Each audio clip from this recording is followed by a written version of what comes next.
Good.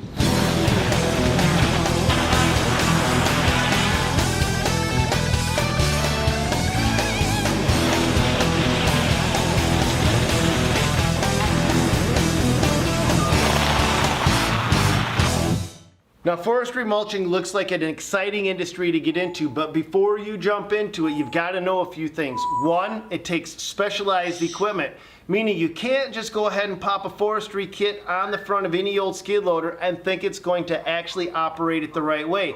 The second thing is, it takes a high level of skill. These guys that are out working inside the forestry industry make it look easy when nothing is further from the truth. These guys understand the terrain they're getting into. They know their equipment by feel. It's like an extension of their arm, and they know where they can go and where they can't go. And I know that you guys are looking at getting into this thing. You want more information? Just look in the comments down below, because these guys have a wealth of knowledge and they're willing to share it in the comments down below. So if this is something you're thinking about getting into, look no further than below this video. What we're going to be concentrating on today is some of that specialized equipment. There's two typical kinds of mulching kits. There's a disc mulcher, which you're going to see today, and there's certain advantages and disadvantages to a disc mulcher, and then there's a drum mulcher, which we're going to do a video on down the line. So make sure you come back if you're thinking about getting into this industry. But without wasting any more time, let's go make some trees pop.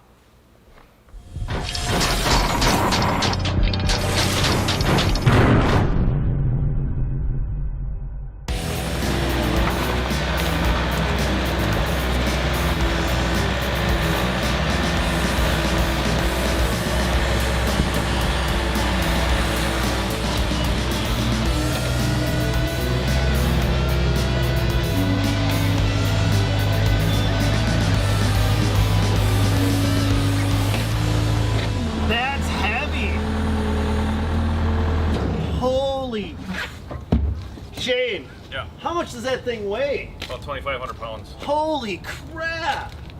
I mean, just the hydraulics on this machine alone are going. Yeah, it's quite a load. You need a high flow skid steer definitely to run it. Okay, so and you're one of the engineers for Quick Attach, right? Yeah. Okay, so you're one of the guys that actually builds these things. Yeah. I want to know what technology you've put into this thing to make it, you know, the best possible version that you could. Well, the main thing is building it heavy. So structurally, we built it extremely strong, the deck, and the drivetrain also is extremely heavy.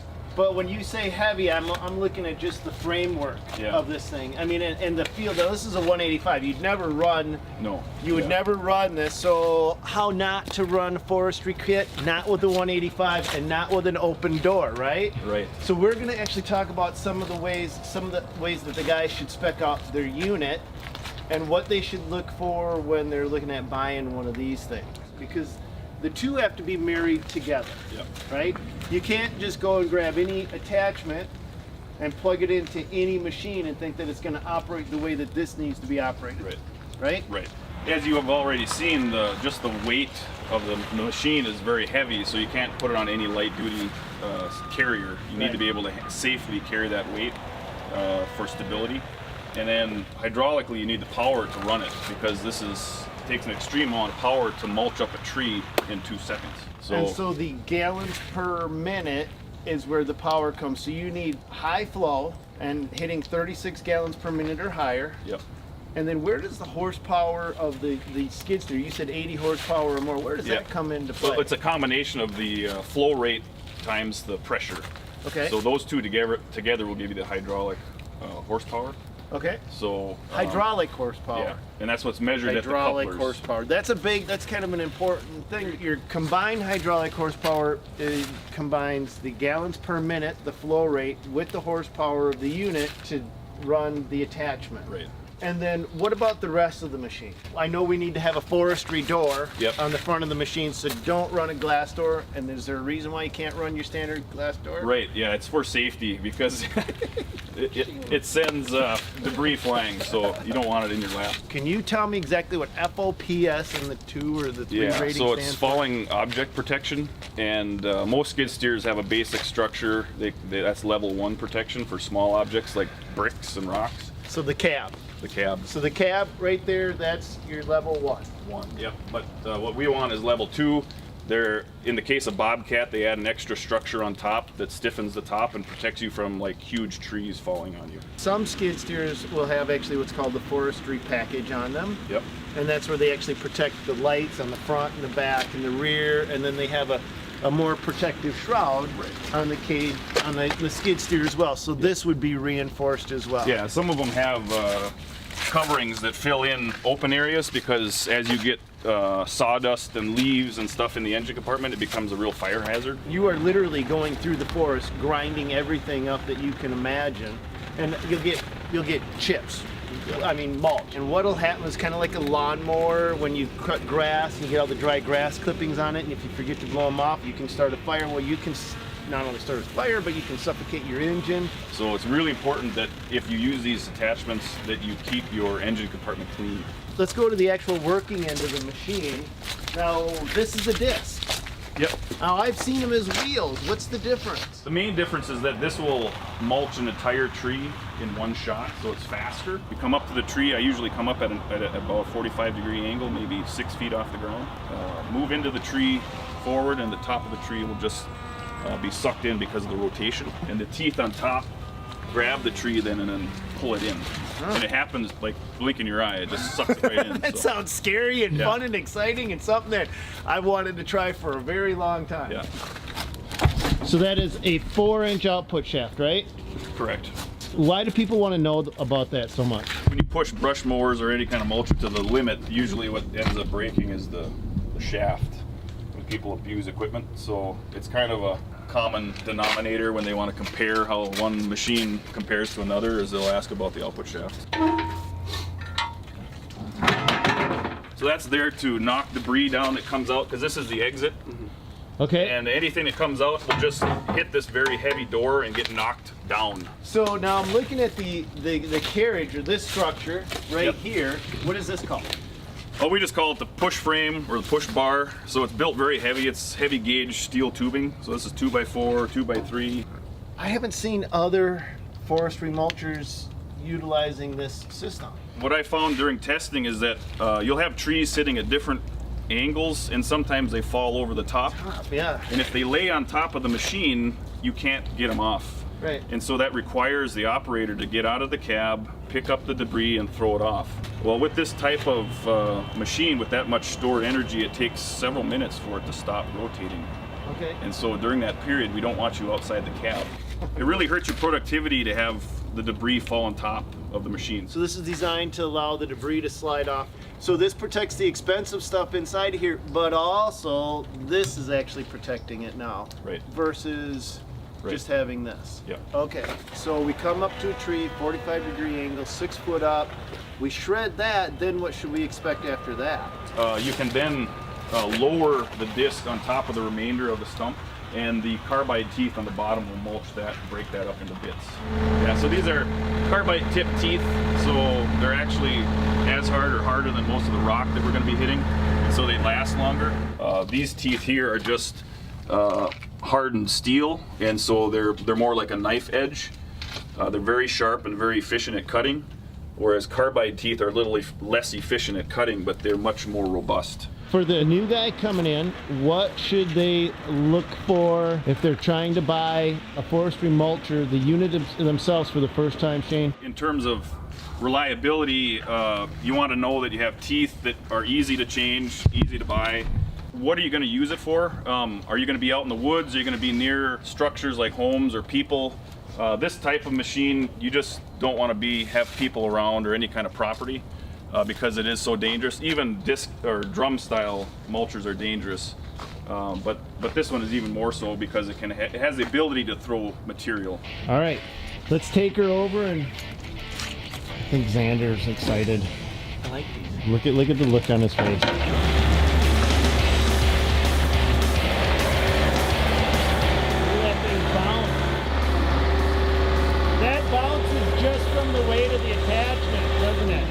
So when you have one of these without an attachment, they do wheelies. And when you have one of those, it does endos. Yes.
I'm afraid that chain could break. Okay. We're not exactly doing what's factory recommended here, I'm certain.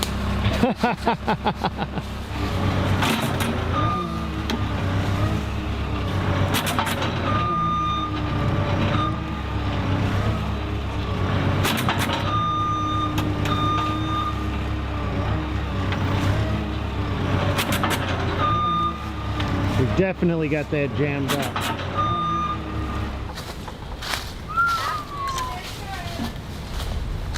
That is not good. That's not good when the ASB forestry guy comes out and says that is not good. That's probably one of the worst jams you've seen, isn't it? It is the worst jam I've seen. It's not budging, and we got 12,000 pound hammer going here, so. Only at my place, guys, only at my place. Hey Buck, do you think that 24-inch log we could take down? Let's try. Well, I think we answered that one. So plan A didn't work quite the way we wanted it to. Plan B didn't work quite the way we wanted it to. Plan C, we haven't created yet. Buck doesn't have a plan C yet. He's thinking. That's his thinking face. I've been hanging out with him all day long. I know his thinking face. I've got plan C, but I don't want it on film. All right, guys, we'll let you know how this goes. We'll see you later. Well, we're not gonna say what we're gonna do.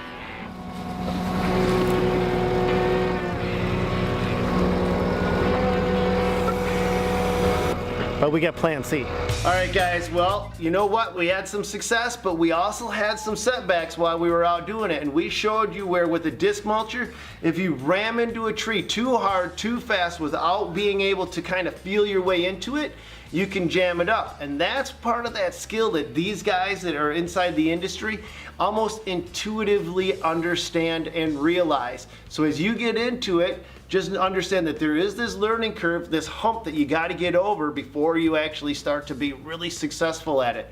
Next video that we're going to be working with Quick Attach will be an extreme brush cutter, and then we're going to also be looking at some other tools and attachments, and one of those is going to be a drum mulcher, and we're going to show you the benefits and some of the drawbacks with that system as well. Hope this video's helped you out. Let me know in the comments down below what you think. God bless you guys. Go get it.